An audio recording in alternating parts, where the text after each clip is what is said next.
Hello and welcome to the What the Finance podcast, where we talk to experts about all things finance. If you get value out of this episode, please subscribe so you don't miss out on any in the future. I hope you enjoy. So Brad, thank you so much for joining the podcast today. I had a look at your history and it's quite interesting in how you're involved in the finance industry. I'd just like to ask, sort of, why is the average portfolio design failing clients? Yeah. So, and Anthony, thank you for having us on here today and to tell our story. And I think one of the things that we see is a failure for so many clients and their portfolios is that they do a number of things out of emotion, which is number one, right? They're not using a process to really help them, design and build and make decisions in their portfolio. But also, we think that kind of the traditional modern portfolio theory is getting dated. We think, it's time to use technology, and, we've seen so many clients, so many advisors and their clients consistently underperform the markets by, using kind of these old ideas and old theses of how money should be managed. And we just think that there's a better way. Yeah, definitely. So how would you sort of explain maybe the old traditional investment sort of portfolio theories? Sure. So, I mean, the old portfolio theory, we look at, the easiest example is modern portfolio theory, right? We're looking at different standard deviations of different investments and correlations and how we should be allocating to each one of those investments. And then, traditionally what we're seeing, even still today, many of the accounts we look at are being constructed with, heavily active mutual funds that, as we know, can be expensive and pricey and don't necessarily have the best reasons for putting them in there, other than maybe some conflict of interest. But mainly, the model portfolio theory of old, where we're just thinking that correlations are going to hold up or standard deviations are going to stay stagnant. In reality, you could have massive dislocations in an ETF or any holding really in your portfolio from its historical standard deviation very, very quickly. If you look at markets today compared to how they were, 15 or 20 years ago, even look at the volatility of 2008, it happened gradually, right? Now, when we get volatility, 20% move in December of 2018 very quickly. Look at last year, look at 2020, the COVID, you got a 34% drawdown in, a month, right? And so there's no standard deviations during that time, widely dispersed from their means. So we just think that, building it that way, you got to be a little bit more active with some of your real-time data and what the risk in your portfolio actually looks like, rather than hoping that it just kind of reverts to its mean, I guess. Yeah, definitely. And someone I actually talked to today in another interview was talking about the risks of passive income. And he's saying just the growth of, you look at these ETFs and how much of the market they actually cover. It's amazing. So if anything were to change, that could be a risk as well. Yeah, massive risk. And, I think the best example of that is if anybody has time to go back and look how low volatility ETFs performed during 2020, especially in volatility, right? People forget that, the ETF is designed around an index, but there's still buyers and sellers on both sides, right? And if there's volatility or a liquidation event, I mean, the sellers are gonna hit the tape and it's gonna go, and it's no longer low volatility. In fact, low volatility got, absolutely smoked last year for that reason. It wasn't holding up. And so, I mean, all these products now, instead of them being mutual funds and having, end of day liquidity, now with real-time liquidity, which is great, by the way. I think we should have liquidity all times of day, but with daily liquidity now or intraday liquidity, I mean, things can dislocate pretty quickly. Yeah, definitely. And you sort of mentioned as well other issues that maybe the investment advisory world has. Can you maybe explain a bit more about that? Yeah, I think so. We work, Thor Financial Technologies works with investment advisors all over the country. We have hundreds and hundreds of advisors that we work with, and we see into their practices every single day and some of the challenges that they face, mainly around, adopting the right financial technologies. There's so many risk analysis programs out there, risk scoring programs, and there's inherent flaws with a lot of them, right? And so they're getting inaccurate numbers. They're reporting and they're billing, and they have all of these challenges today they didn't have before, right? The traditional investment advisor, 15 to 20 years ago was at a wirehouse who provided all of these services for them, and now they have to go out and figure it out themselves. And so we work with a lot of them on kind of helping them overcome a lot of these challenges to building their business, doing things in best practice, getting best execution, right? You think you get that, but oftentimes, sometimes you don't. And so we work with them heavily, and they rely on us not only to manage their portfolios, but to provide them kind of best-in-class solutions for their businesses. And there are a lot of challenges to picking the right one. Sometimes we all know the cheapest option isn't the best. And so sometimes you got to do a lot of due diligence on a lot of these tech stacks when you're building out your practice, because you rely on them so heavily. And so those a lot of the challenges that they're facing today, other than simply going out and growing a book of business, which is hard enough to do. Yeah, definitely. And do you see any other sort of consistent mistakes that these people are making when they're trying to implement technology into their business? So they do make consistent mistakes implementing technologies, but the mistakes that we see really is they're not doing a good enough job at differentiating themselves from the advisor next door, right? We've seen this massive outflow out of traditional kind of wirehouse into being an independent investment advisor.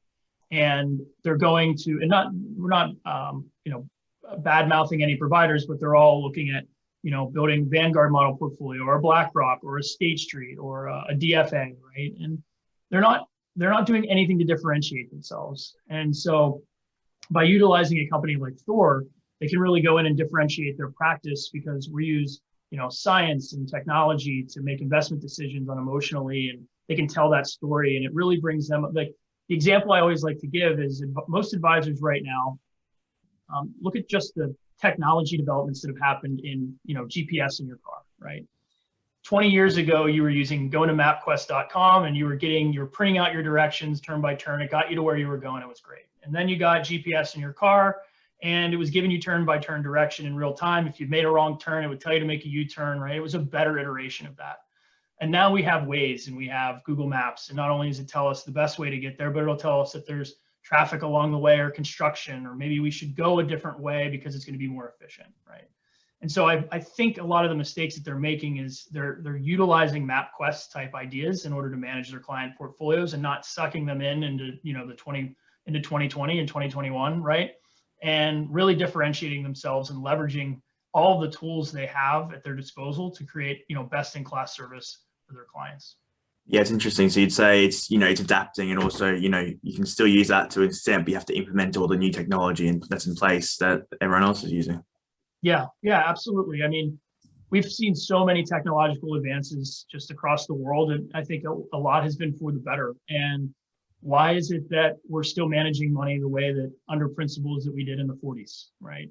And so it's not a wholesale change. It's not something totally crazy, but we have made advancements, and why not use them and see if they provide value. And it also helps them tell a much better story to differentiate their clients or their business and help add new clients. Yeah, definitely. That's interesting. Can you talk a bit more about sort of your firm's investment policy and sort of how it runs? Yeah, no, absolutely. So kind of an interesting background. I actually started my career in outsourced family office work. So managed about $1.5 billion for a handful of families.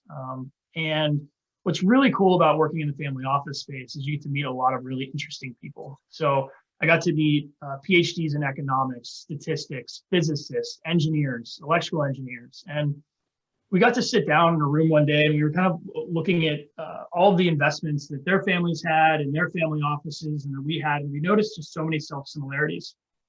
And so they were either using a fundamental approach or a technical approach, or what got really hot was, and still is hot, is a quantitative approach, right? Using mathematics and statistics or mean reversion to manage client assets. But what happened was, 15, 20 years ago, the market really went this digital route, right? You couldn't get real-time data on every single asset class in real time and transact in it, down to the millisecond. That just wasn't there 15 years ago.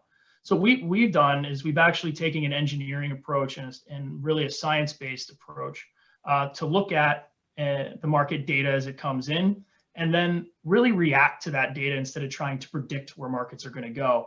And so when you look at kind of our offerings as a whole, what you'll find is that we're not looking to generate excess alpha for our clients by picking superior investments and beat the market when it's up 20% for the year. We're okay with being up 18% or even 16% in those good years. I think clients are okay with that. What we've really designed our technology around is to really eliminate tail risk and those 2 standard deviation volatility events to the downside, and then have a very intelligent way, a scientific way to get back in, because that's often the problem. You end up wholesale selling a portfolio, moving to cash, and then you don't know when to get back in. So we've made this very binary, computer-driven process that does that for us. And what you'll find across all of our model portfolios that we deliver to clients is that they take about half the risk of a benchmark. They hold about half the downside capture, as well as about 3/4 of the standard deviation of the benchmark, but are getting benchmark-like returns. And so it gives a little bit more of a low volatility way of getting to your return objective, and that's why people utilize our company and kind of our investment thesis. Yeah, definitely. So can you talk more about, so you said there's the data drivers that sort of drive your strategy. I know you can't give away the secret juice, but can you talk more about that? Yeah, absolutely. So we're very heavily driven on kind of three factors. One is price, but it's also the velocity of price and how we got there, right? The speed in which price is moving. We view markets very uniquely, not from a time perspective.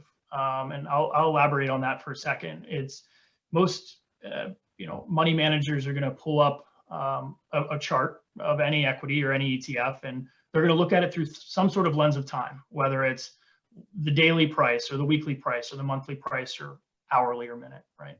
What we do is we view our data through a lens of volatility based on our portfolio objectives. So just to give you an example of what that would look like, we like to turn over the portfolio maybe once every 18 months, so we don't want to be trading super tactically. And so when we're looking at an asset class like large cap growth, for example, we need to figure out what is a meaningful move in that security, given kind of our portfolio objectives. And so we actually only view every 5% move in growth, and we don't really care what happens in between.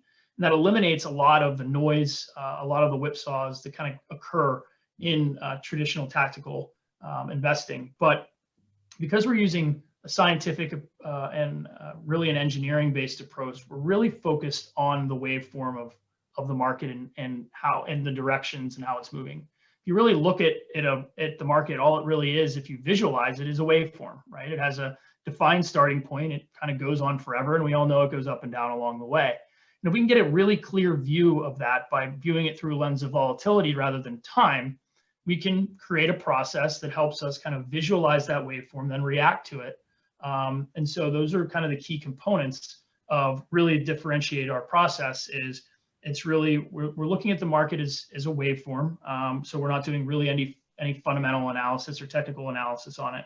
We're really concerned about velocity of price and the speed in which how things are moving.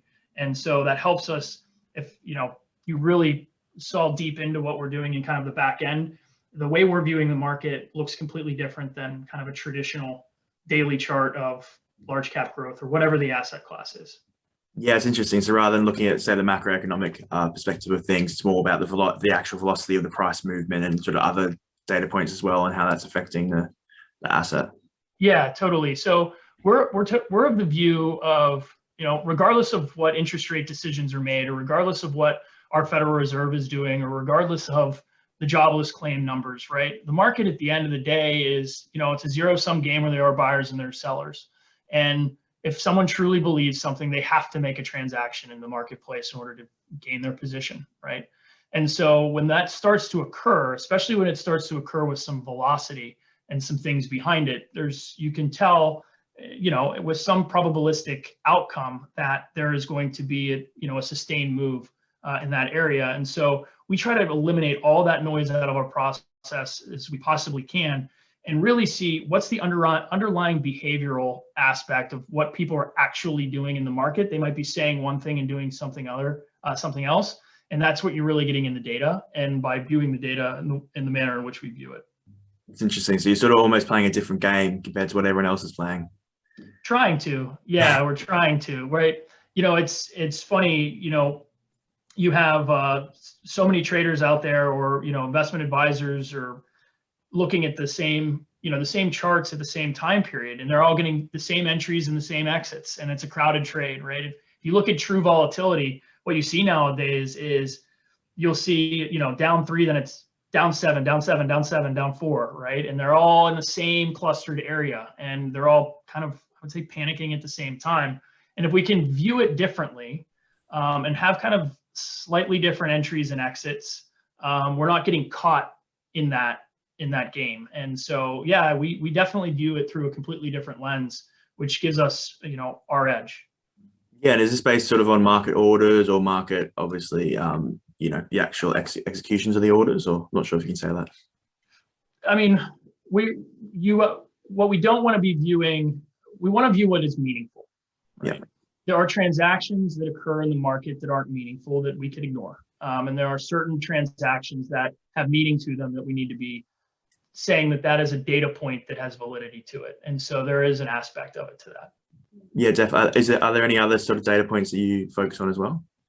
No, not really much more than that. It's kind of the market's a very complex problem, but it doesn't necessarily always take a super complex solution to kind of play in the game. I think there's so many people that I've come across in my career that complicate it. They're adding too many data points. They're adding too many indicators. This has to validate this, and this has to cross over this until this happens, and then I need a validation of that. And it's just like, slow down. Like, let's simplify. Let's really create a robust solution and finding a very simple solution and sticking to it. I mean, if you build a process and you trust it, and you have the ability to automate it and let it go, right? And if you have to iterate on it, then you need to make those changes in time. But really, it doesn't have to be a super complex solution. I think the simpler that you make it, the actual easier it is from an execution standpoint to actually follow through on the strategy and not be lagging or not get, or not be really, caught up in, this did this and this did that, and but the Fed's going to do this, but we're in a channel, and it gets it. You get a little too many data points in there, you're going to convolute your process. Yeah, definitely. It's super interesting way of doing it, I think. So would you say that it's more of an active sort of portfolio then? So you're getting in and out of positions a bit quicker than maybe, say, some other portfolios? Yeah, so it's just a very weird term, but we're actively passive, right? When you see the portfolio construction of how we actually construct a portfolio, it resembles very, very closely to an otherwise passive model. When the investments are in there, we're using low-cost ETFs, or we do have some equity models. We're using very highly liquid, low-cost ETFs. And then we set them to a strategic allocation, depending on your risk tolerance. So if you're an aggressive investor, you might have the all equity version. If you're more conservative, we're going to do a mix of equities and fixed income, much like a traditional passive manager would. But what we're doing is we're analyzing each one of the asset classes in the portfolio in real time. And we're saying whether or not you should or should not own it.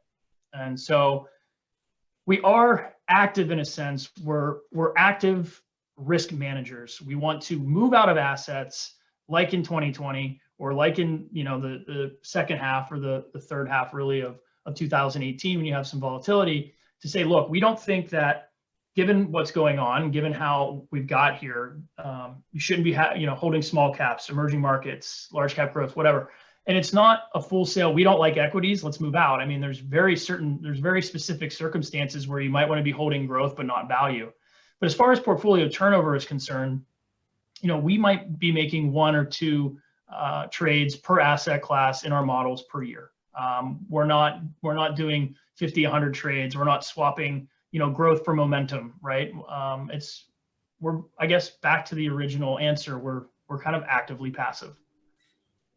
Yeah, it's interesting. I guess the key part of that is being involved in liquid markets, where it's easy to, if the volatility does pick up, it's easy to sort of get out of them. And yeah, absolutely. And you bring up a very good point. In a recent example, we're working with a large investment advisor, and they said, hey, look, we have these existing portfolios. We would just like you to provide some research on our existing asset classes. I said, great, yeah, we'd be happy to do that. And you start digging into some of the ETFs that are in there, and given the size of the client, they're about a billion and a half, $2 billion firm. So there's a lot of assets in these ETFs. You start looking through the ETFs and saying, there's a 40-cent spread between bid and ask here, and the daily volume on this is only 15,000 shares. How in the heck are you guys going to execute this without making a disturbance, right? And so we take that into massive consideration. We want to find something that's got enough volume, enough liquidity, is also low cost, or else, where you think you're going to get execution is just not going to occur. So we definitely look into that as a part of our process. Yeah, definitely. I was going to ask sort of about, let's say, sort of black swan events or those massive events, but I guess that's where that protects you from if there is that massive push in volatility, and you should still be able to get out of the position.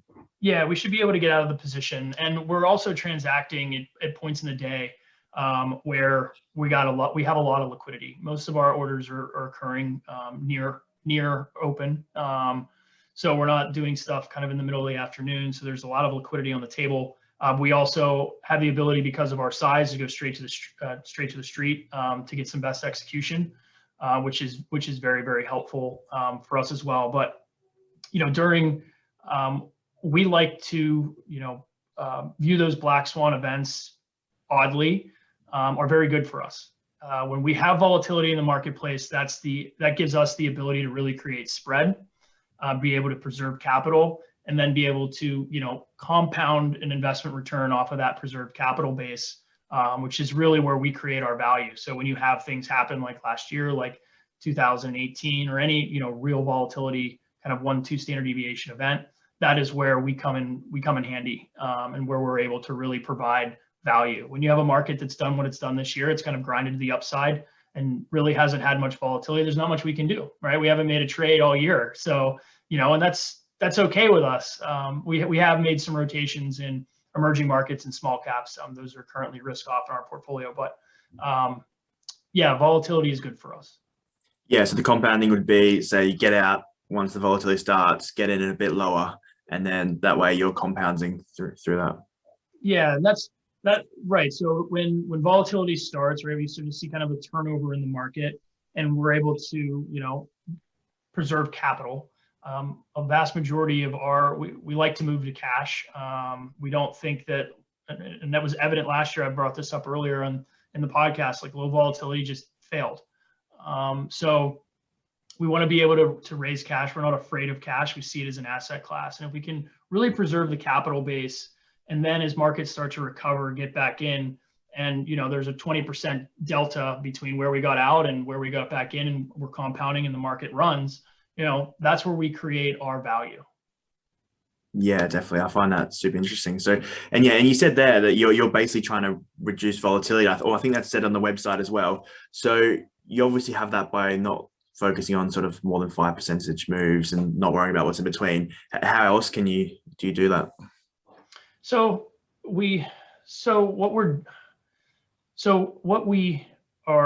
really trying to do in terms of reducing the volatility, kind of as a whole, is our whole view, and this is an interesting point, is if you look at a portfolio, if you look at 3 different portfolios, they all have an 8% average rate of return. Every single one of them are an average return of 8%.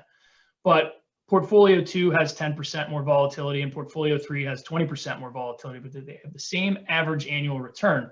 The ending account balance, the actual physical money in the account, is different, right? The lower the volatility you have with the same annualized return is actually going to give you more money in your account. And that, I think, is what clients are concerned with.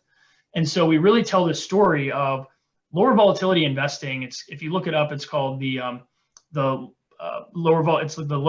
volatility abnormality, which says if you can lower the volatility of the account and still create an index-like return, even though the average return is the same, you're going to have a better outcome in terms of actual dollar amount. The geometric average of return and the compounded average are very, very different. And so that's the story we tell. And when you look at kind of our model portfolio suite, our betas are half of the benchmark. Our downside captures are anywhere between 35 and 50% downside capture. And by doing that over and over and over again over a 5, 10, 15, 20-year cycle, that actual money in your account is going to be a lot higher, even though the average return might be the same if you stayed passively invested, because you're losing money off your highest capital base and you're earning the most off the lowest, right? And if we can preserve somewhere in the middle and then compound higher, from a dollar average, you're going to have a better outcome. Yeah, definitely. I think that's super important, especially, when those big events happen and there's that massive push down, that you might get higher returns after that, but it's still at a lower basis. Yeah, and the funny thing is so our belief is, and you've probably have seen this before, is you've seen, the white paper, what happens if you miss the best 10 days of return, right? That's coming from your mutual funds, that's coming from your passive investors, and they're saying, look, you got to stay invested, because if you miss the 10 days, your return's going to absolutely erode.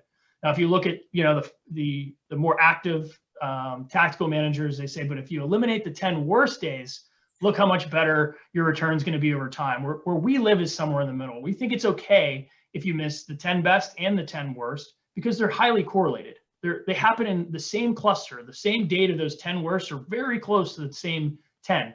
So it doesn't really matter if you miss both of them. And so we try to, we try to live in that space where it's okay if you're not getting, if the market's up 4 and we might be out because the market was just down 6 the other day. They're highly clustered. And so that's how we really view those types of things, and view volatility and these black swan events and all of those types of things. Yeah, it's quite interesting. And I think we've sort of seen volatility increase quite a lot over the past few years. Is this sort of what you're seeing for the future of the market? So it's going to be more volatile and something like this is more necessary? Yeah, I think you're seeing this, very clearly in the markets over the last 5 years, is you have an immediate snap down, and it's quick and it's ugly and it scares people. And then you have an immediate snap up. Before you had a gradual, you went through a recession, you had a gradual down trend, and then you kind of had this gradual uptrend that took a year and a half to get back to square. Now it's immediate, and that has a lot to do with, algorithmic trading, a lot of self-similar strategies, right? We kind of touched on that earlier in the podcast, is you have so many self-similar strategies that are taking the same exits and are taking the same entries because they're looking at the same things, and it just waterfalls. And so we think, it's our view that every 16 to 18 months, we're going to have one of these 15, 20% drawdowns that occur within a week, not within a week, but within 2 or 3 weeks, and then very quickly rebound. You hope, right?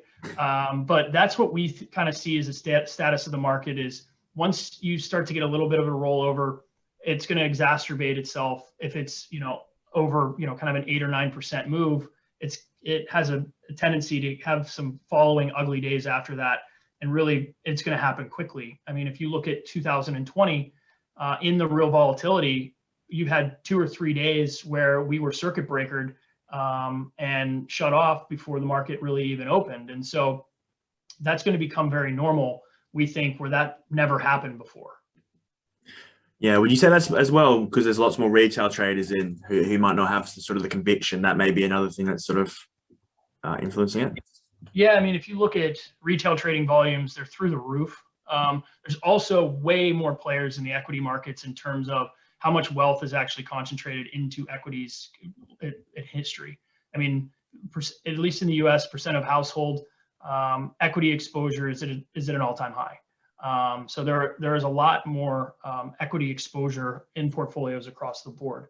I think retail has a lot to do with that, but I also think the vast majority of it is due to kind of the bigger guys and self-similar strategies kind of waterfalling each other, where those exits are kind of very close together and they're coming in with size, and it just goes. And so retail is an aspect. High equity concentrations are definitely an aspect of that, but it's definitely more so the algorithms and how self-similar the strategies have become. Yeah, interesting. And do you see this happening in other markets as well, not just US equities, sort of like emerging markets and other assets? Absolutely. As a lot of these, I think if you're looking at just US listed, it's going to happen across the board. We don't actually do many transactions in international exchanges. Everything we do is domestic. We obviously get emerging market exposure via the US ETFs and that exposure, But absolutely, as those exchanges become more sophisticated, as they become more open to APIs and allowing for algorithmic and automated trading, it's inevitable. Yeah, and I've just I'm a part of a fund as well, and I've just realized, if you want to invest in those countries, the fees involved and the liquidity, it's just that's the real challenge, isn't it? Yeah, it's definitely a challenge. So we try to stay domestic. All of our clients are domestic, and so I mean we've looked at trading in other markets, and we can get access to those other markets. But as far as liquidity goes, I think because of the liquidity in some of these other more ancillary exchanges, I think the volatility and the snap of volatility is actually going to be quicker and a lot worse because there's just really not the depth there that you have in the U.S. markets. Yeah, interesting. And sort of what do you see as sort of technological advancements that we'll see in the markets in the coming years? How do you see that changing? Yeah, well, I hope we see a couple of things. I think one of the things that we really need to see is same day settlement. I think because of crypto, because of some of the work that they've done there, that the waiting now it's one in some custodians or 3 days for something to settle. I think we're going to see same day or instant settlement. I think that is definitely coming. I also think we're not too far away from, and this might be a crazy statement, but not too far away from our markets being open 24/7. I think if the exchanges start to utilize some blockchain technology, we're going to have much more active markets longer in the day, and maybe 24/7. And I think that crypto and what they were able to do with some of these exchanges have a lot to do with that. Yeah, I'm sure a lot of managers are a bit worried about that potentially. Yeah. won't get any sleep, similar to crypto traders. Yeah. Well, that's why automation is important, and a lot of these things are very important. Again, relying on technology and your tech stack to be able to handle 24/7 trading. And I had, prior to this life, there was a stint where I was with a long short hedge fund for 3 years, and trading futures, and you had to make sure your automation was kicking and working and testing and making sure you had full trust. So those were hard nights to sleep, especially when there's volatility, but you work through it. Yeah, definitely. So Brad, thank you so much for joining the podcast today. If there's one thing someone should take away from this, what do you think it should be? Well, Anthony, again, thank you for having me. This was fun. I'm glad we got to talk about some of these things. And I think there's one thing to take away would be, I guess I'm going to say two things. Lower volatility investing and looking at the low volatility abnormality. And if you can really even out your return stream and preserve capital base through volatility, I think you're going to have a much better investment experience. And the other thing I would say is back to our investment advisor discussion, is that it's really time to start looking at differentiated strategies, ones that are utilizing and leveraging technology rather than just kind of relying on the old guard of model portfolio theory. I think it's time to really look at how you can differentiate your practice, but also how you can get better outcomes for your clients. Yeah, perfect. As I said before, thank you so much. If someone wanted to get in contact with you, what would be the best way to do that or learn more about your work? Yeah, just go to our website, thorft.com. You can contact us there, kind of read about a couple of things in there, but that's the easiest and best place to kind of get more information. So perfect, Brad. Thanks again. Well, thank you so much. Have a good day. Cheers.